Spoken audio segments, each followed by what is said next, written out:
Bonjour tous les étudiants et les étudiantes. Aujourd'hui, nous allons parler sur le module de droit budgétaire. C'est un module qui est étudié dans le semestre 3 du droit en langue française.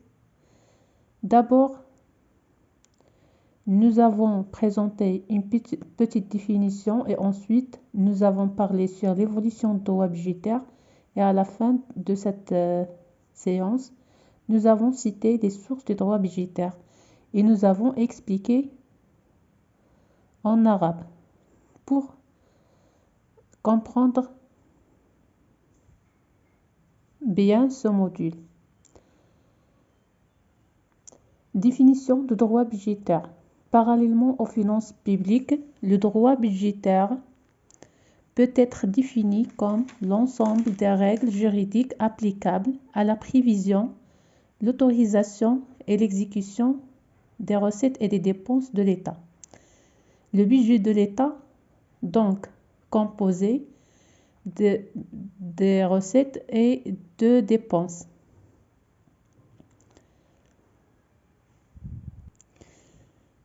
إذن قلنا أن le droit budgétaire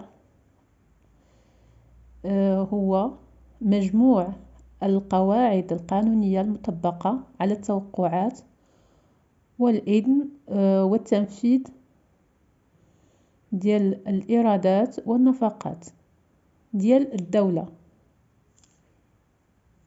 L'évolution du droit budgétaire trouve ses origines dans les rapports de force essentiellement politiques entre Parlement et gouvernement du XIIIe siècle. Car pendant très longtemps, le budget de différents États en voie de formation resta confondu avec les finances personnelles du roi. Mais c'est du fait d'une défaite militaire que la question des finances publiques surgit en Grande-Bretagne, ainsi et devant l'insuffisance des ressources domaniales pour financer les guerres. Après la défaite de Bouvines, 1214, le roi John Santerre doit reconstituer le trésor royal, donc prélever de nouveaux impôts très impopulaires. La noblesse d'Angleterre s'opposa au roi qui a fini par accepter des accords successifs sous forme des textes fondamentaux qui marquèrent l'histoire financière britannique et consacrèrent une règle du droit féodal, selon laquelle le roi ne peut de sa propre volonté exiger aucun impôt, consentement à l'impôt. L'évolution du droit budgétaire قلنا أنه انطلق من الأسباب اللي خلاته يتطور هو العلاقات ديال les rapports de force politique العلاقات السياسية بين البرلمان والحكومة في القرن 13 لأنه قديما كانت ميزانية ديال الدولة هي نفسها الميزانية ديال الملك ولكن من بعد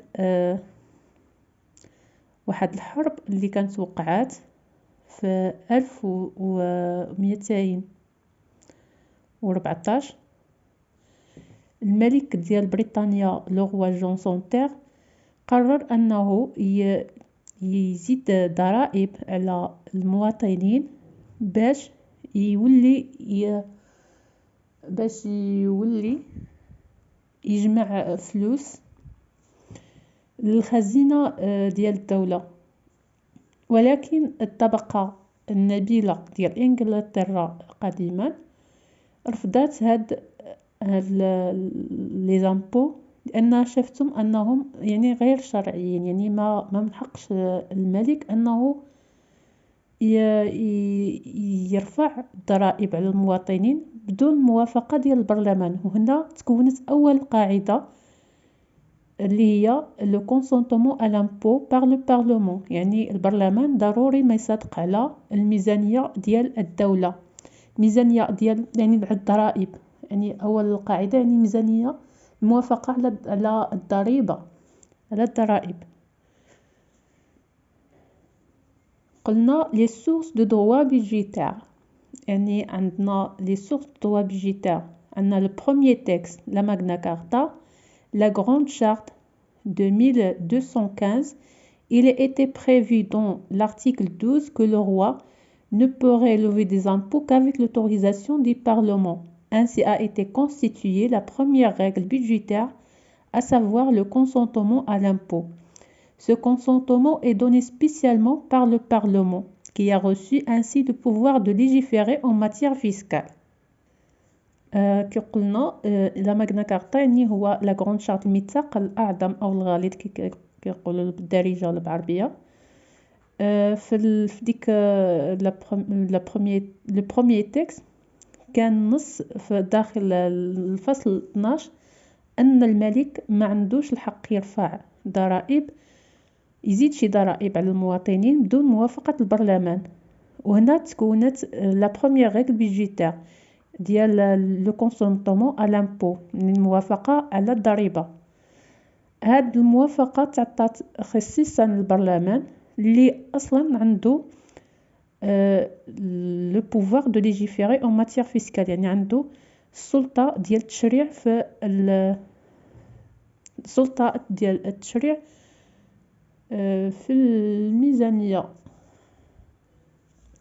في المالية العامة en matière fiscale.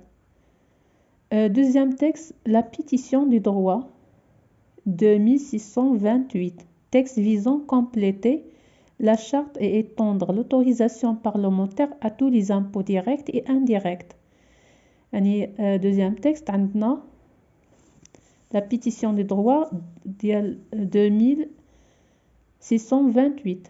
هذا النص كيهدف لتكميل الميثاق الأول ديال اللي قلنا لا ماغنا كارتا، ووسع هاد لوتوريزاسيون بارلمونتير باش شملت يعني الضرائب المباشرة وغير المباشرة. عندنا troisième texte, the Bill of Rights de 1689 confirme les droits acquis par le Parlement en élargissant la règle de l'autorisation qui devenait annuelle non seulement à l'impôt, mais à l'ensemble des autres ressources, y compris l'empreinte.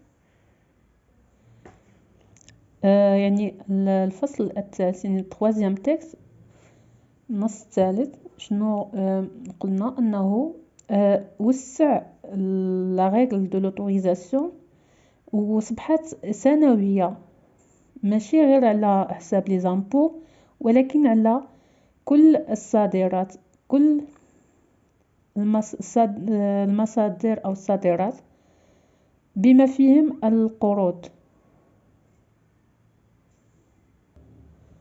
Cette autorisation impliquait un contrôle des dépenses auxquelles ces ressources seront affectées.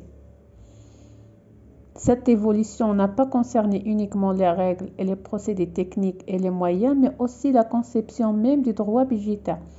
يعني هاد l'autorisation كتطبق واحد المراقبة على النفقات و يعني لقينا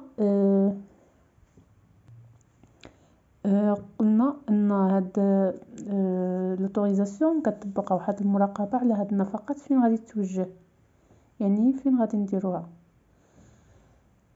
cette évolution n'a pas concerné uniquement les règles، يعني ما كتعلقش فقط بالقواعد ولا بالطرق ولا بالتقنيات ولا بالوسائل، ولكن بالسياق العام، السياق ديال القانون الميزانية.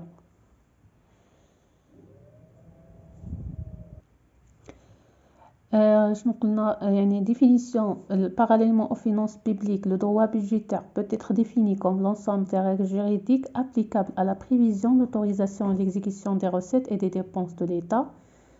L'évolution du droit budgétaire trouve ses origines dans les rapports de force essentiellement politiques entre Parlement et gouvernement du XIIIe siècle, car pendant très longtemps le budget de différents États en voie de formation reste à confonder avec les finances personnelles du roi. Mais c'est du fait d'une défaite militaire que la question des finances publiques surgit en Grande-Bretagne, ainsi devant l'insuffisance des ressources domaniales pour financer les règles après la défaite de Bouvines. 1214, le roi Jean son père doit reconstituer le trésor royal, donc prélever de nouveaux impôts très impopulaires.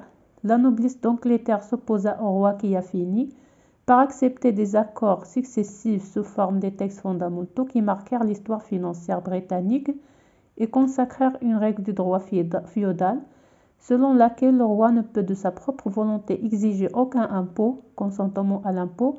Premier texte, la Magna Carta, la Grande Charte, 1215. Il a été prévu dans son article 12 que le roi ne pourrait lever des impôts qu'avec l'autorisation du Parlement. Ainsi a été constituée la première règle budgétaire, à savoir le consentement à l'impôt. Ce consentement est donné spécialement par le Parlement qui a reçu ainsi le pouvoir de légiférer en matière fiscale. Deuxième texte, la pétition du droit de 1628, texte visant à compléter la charte et étendre l'autorisation parlementaire à tous les impôts directs et indirects. Troisième texte, The Bill of Rights de 1689, confirme les droits acquis par le Parlement en élargissant la règle de l'autorisation qui devenait annuelle non seulement à l'impôt, mais à l'ensemble des autres ressources, y compris l'empreinte. Cette autorisation impliquait un contrôle des dépenses auxquelles ces ressources seront affectées.